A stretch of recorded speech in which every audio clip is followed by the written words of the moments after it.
L'action des politiques d'un côté, l'action des citoyens de l'autre. Et pour limiter notre empreinte carbone, il y a des choses concrètes, simples à faire, notamment du côté de notre alimentation. Explication Alexandre Lequéré.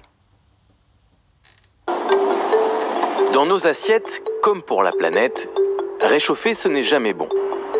Notre alimentation génère à peu près autant de gaz à effet de serre que la façon dont nous nous déplaçons et le lieu où nous vivons. La majeure partie de ces émissions de gaz vient d'ici, des champs et des pâturages. Le carburant des tracteurs, mais aussi les engrais chimiques, les pesticides dérivés du pétrole. Quant aux fertilisants naturels comme le fumier, ils génèrent du protoxyde d'azote. Enfin, n'oublions pas le méthane rejeté par les ruminants. Et ce n'est pas négligeable, car le méthane, comme le dioxyde de carbone, est responsable du réchauffement climatique.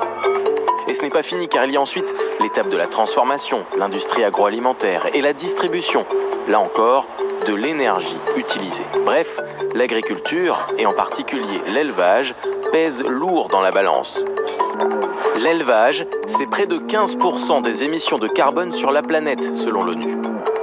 Consommer plus de légumes et de céréales ne résoudrait pas tous les problèmes. Le soja, par exemple, est le principal responsable de la déforestation dans le monde. Une agriculture raisonnée permet pourtant de limiter notre empreinte carbone. Cet éleveur de vaches laitières, du Vercors, fait tout pour avoir une ferme peu polluante. Il entretient par exemple les haies entre les pâturages.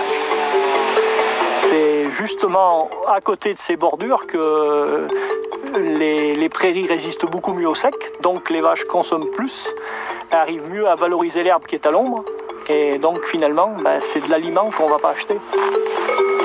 Des prairies, des parcelles de forêt qui stockent du CO2 et permettent donc une alimentation moins énergivore, la production bio, les circuits courts, la limitation du gaspillage alimentaire, voici des solutions simples, efficaces, pour manger plus sain, plus équilibré, mais surtout moins pollué.